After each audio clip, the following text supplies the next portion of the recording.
हरे कृष्ण। माघ मास का 7वां अध्याय वह दिव्य अध्याय है जहाँ से मनुष्य की पिछले जन्मों की पाप कटते हैं और घर में रुकी हुई शांति सुख धीरे धीरे लौटने लगती है। शास्त्र कहते हैं जो मनुष्य माघ मास के इस 7वें अध्याय को श्रद्धा और विश्वास से सुनता है या पढ़ता है, उसके जीवन से अकारण व्यय, रोग, कर्ज और कलंक अपने आप ही दूर होने लगते हैं। आज का यह अध्याय केवल कथा नहीं, ये भाग्य बदलने की कुंजी है। इसलिए कथा को शुरू करने से पहले अपने मन में कोई एक कामना जरूर रखें, क्योंकि माघ मास का यह अध्याय खाली मन से नहीं, भरे हुए भाग्य से लौटता है। आइए शुद्ध मन और श्रद्धा के साथ माघ मास के 7वें अध्याय की इस दिव्य कथा को आरंभ करते हैं। अध्याय शुरू करने से पहले हम जानेंगे कि फूल यानी अस्थियों को गंगा आदि पवित्र नदियों में विसर्जन क्यों करते हैं। मृतक की अस्थियां यानी हड्डियों को धार्मिक दृष्टिकोण से फूल कहते हैं। इसमें अगाध श्रद्धा और आदर प्रकट करने का भाव निहित होता है। जहाँ संतान फल है, वहीं पूर्वजों की अस्थियां फूल कहलाती हैं। इन्हें गंगा जैसी पवित्र नदी में विसर्जन करने के 2 कारण बताए गए हैं। पहला, कुकर्म पुराण की मान्यता अनुसार यदि जितने वर्ष तक पुरुष की अस्थियां फूल गंगा जी में रहती है, उतने 1000 वर्षों तक वह स्वर्ग लोक में पूजित होता है। गंगा को सभी तीर्थों में परम तीर्थ है और नदियों में श्रेष्ठ नदी माना गया है। वह सभी प्राणियों को, यहाँ तक कि महापाप किए हुए को भी मोक्ष की प्राप्ति कराने वाली है। गंगा सर्व साधन के लिए सर्वत्र सुलभ होने पर भी हरिद्वार, प्रयाग एवं गंगा सागर इन तीनों स्थानों में दुर्लभ होती है। उत्तम गति की इच्छा करने वाले तथा पाप से उपहित चित्त वाले सभी प्राणियों के लिए गंगा के समान और कोई दूसरी गति नहीं होती है। मृत्यु की पंचांग अस्थियों को गंगा में विसर्जन करने के संबंध में शास्त्रकार कहते हैं, यादव स्तनी गंगाया तिष्ठति पुरुषेचय ताऊ दर्वै शस्त्राणी ब्रह्मलोक महेश्वती। अर्थात मृत्यु की अस्थियां जब तक गंगा में रहती है, तब तक मृत आत्मा शुभ लोक में निवास करती है। हजारों वर्षों तक आनंद रूप भोगा करते हैं। धार्मिक लोगों में यह भी मान्यता है कि तब तक मृतक की परलोक यात्रा प्रारंभ नहीं होती है जब तक कि उसकी फूल गंगा में विसर्जित नहीं कर दिए जाते हैं। यही कारण है कि 10 मात्र के पूर्व फूल को गंगा में प्रवाहित कर देना आवश्यक होता है। मृतक की अस्थियों को गंगा आदि पवित्र नदियों में विसर्जन करने की प्रथा के पीछे भी वैज्ञानिक तथ्य छुपा हुआ है।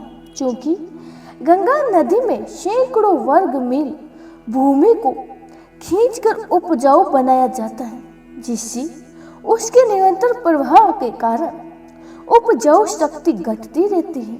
ऐसे में गंगा में फास्फोरस की उपलब्धि बनी रहे, इसीलिए उसमें अस्थि विसर्जन करने की परंपरा बनाई गई है, ताकि फास्फोरस से युक्त खाद पानी द्वारा अधिक पैदावार उत्पन्न की जा सके।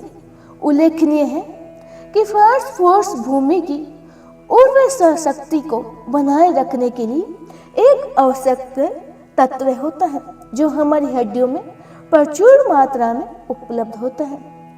ये थी साइंस की बातें, पर हमारे मान्यता के अनुसार हरिद्वार में यानी गंगा में मृतक की अस्थियों को विसर्जन करना ही हमारी संस्कृति और सनातन धर्म में बहुत ही ज्यादा मान्यता है।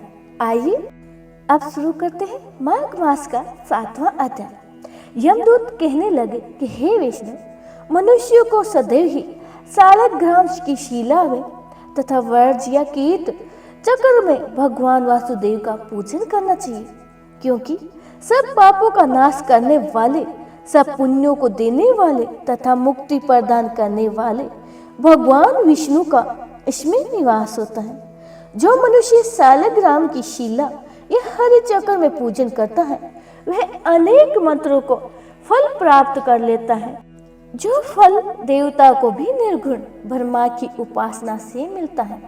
वही फल मनुष्य को भगवान सालग्राम का पूजन करने से यमलोक को नहीं देखने देता है। भगवान को लक्ष्मी जी के पास अथवा वैकुंठ में इतना आनंद नहीं आता है जितना सालग्राम की शिला का चक्र में निवास करने में आता है। स्वर्ण कमल युक्त करोड़ों शिवलिंग के पूजन से इतना फल नहीं मिलता जितना एक दिन सालग्राम की पूजा करने से मिलता है। भक्ति पूर्वक सालग्राम का पूजन करने से विष्णु लोक में वास करने वाले मनुष्य चक्रवर्ती होता है। काम, क्रोध, लोभ, मोह, अहंकार से युक्त होकर भी मनुष्य सालग्राम का पूजन करने से वैकुंठ में प्रवेश करता है। जो सदैव ही सालग्राम का पूजन करते हैं वह परले काल तक स्वर्ग में वास करते हैं। जो दीक्षा, नियम और मंत्रों से चक्र में बलि देता है वह निश्चय ही करके विष्णु लोक को प्राप्त होता है। जो सालग्राम के जल से अपने शरीर को अभिषेक करता है वह मानो संपूर्ण तीर्थों में स्नान करता है। गंगा, रेवा, गोदावरी सब का जल सालग्राम में वास करता है। जो मनुष्य सालग्राम की शिला के सम्मुख अपने पिता का श्राद्ध करता है उसके पितर कई कल्प तक स्वर्ग में वास करते हैं। जो लोग नित्य ही सालग्राम की शिला का जल पीते हैं उनके हजारों बार पंच गव्य पीने से क्या प्रयोजन है। यदि सालग्राम की शिला का जल पिया जाए तो शास्त्र तीर्थ करने से क्या लाभ है। जहाँ पर सालग्राम है वह स्थान तीर्थ के समान ही है। वहां पर किए गए संपूर्ण दान, होम करोड़ों गुणों फल को प्राप्त करता है। जो एक बूंद ही सालग्राम का जल पीता है वह माता के स्तनों का दूध पान नहीं करता है, अर्थात गर्भाशय में नहीं आता है।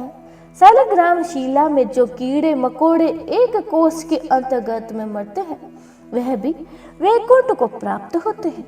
जो फल वन में तप करने से प्राप्त होता है वही फल भगवान को सदैव स्मरण करने से प्राप्त होता है। मोहवश अनेक प्रकार की घोर पाप करने वाला मनुष्य भी भगवान को प्रणाम करने से नरक में नहीं जाता है। संसार में जितने तीर्थ और पुण्य स्थान है भगवान को प्रणाम करने से नरक में नहीं जाता है। संसार में जितने तीर्थ और पुण्य स्थान है भगवान के केवल नाम मात्र के कारण से ही प्राप्त हो जाते हैं। अब इस कथा का आगे का वर्णन हम अगले अध्याय में जानेंगे।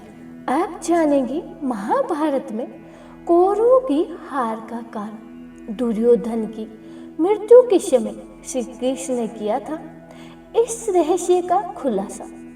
पांडव एवं उनकी संपूर्ण सेना सिर्फ एक दिन में ही हो सकती थी पराजित।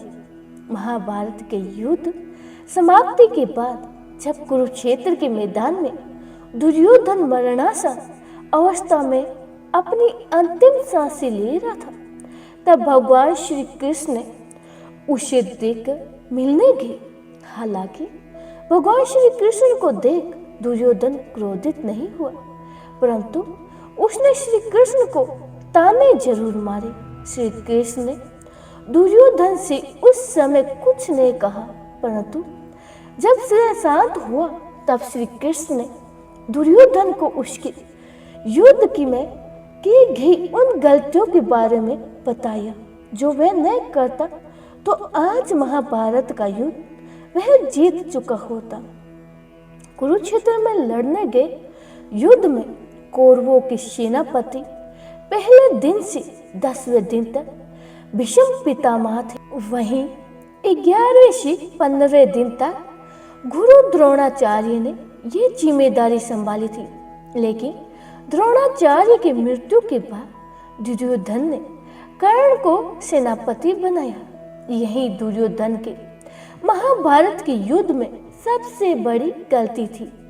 एक गलती के कारण उसे युद्ध में पराजय का मुख देखना पड़ा, क्योंकि कौरव सेना में स्वयं भगवान शिव के अवतार मौजूद थे, जो समस्त सृष्टि के सहाकार हैं। अश्वत्थामा स्वयं महादेव शिव के रुद्र अवतार हैं और युद्ध के 16वें दिन यदि दुर्योधन कर्ण की वजह अश्वत्थामा को सेनापति बना चुका होता तो शायद आज महाभारत के युद्ध का परिणाम कुछ और ही होता। इसके साथ ही दुर्योधन ने अश्वत्थामा को पांडवों के खिलाफ भड़काना चाहिए था, जिससे वह अत्यधिक क्रोध हो जाए और क्रोधित हो जाए। परंतु कहा जाता है न कि विनाश काले विपत्ति बुद्धि। दुर्योधन ने अपने मित्र प्रेम के कारण इतना अंधा हो गया था कि अश्वत्थामा अमर है ये जानते हुए भी उसने कर्ण को सेनापति चुना। कृपाचार्य अकेले ही एक समय में 6000 योद्धाओं का मुकाबला कर सकते थे, लेकिन उनका भांजा कृपाचार्य की बहन कृपी अश्वत्थामा की बहन थी। अश्वत्थामा में इतना सामर्थ्य था कि वह एक दिन में 72,000 योद्धाओं के छक्के छुड़ा सकते था। अश्वत्थामा ने युद्ध कौशल की शिक्षा केवल अपने पिता से ही ग्रहण नहीं की थी, बल्कि उन्होंने युद्ध कौशल की शिक्षा इन महापुरुषों से परशुराम, दुर्वासा, व्यास, भीष्म, कृपाचार्य आदि ने भी दी थी। ऐसे में दुर्योधन ने अश्वत्थामा की जगह कर्ण को सेनापति का पद देकर महाभारत के युद्ध में सबसे बड़ी भूल की थी। भगवान श्री कृष्ण के सामने ही अश्वत्थामा भी 64 कलाओं और 18 विद्याओं में परांगण था। युद्ध के 18वें दिन भी दुर्योधन ने रात्रि में उल्लू और कौवों की सलाह पर अश्वत्थामा को सेनापति बनाया था। उस एक रात्रि में ही अश्वत्थामा ने पांडवों की बची लाखों सेनाओं और पुत्रों को मौत के घाट उतार दिया था। अतः अगर दुर्योधन ऐसा पहले कर चुका होता था तो वह खुद भी न मरता और पांडवों पर जीत भी दर्ज कर चुका होता। हालांकि यह काम अश्वत्थामा ने युद्ध की समाप्ति पर किया था। जब अश्वत्थामा का यह कार्य दुर्योधन को पता चला तो उसे शकुन की मृत्यु प्राप्त हुई थी।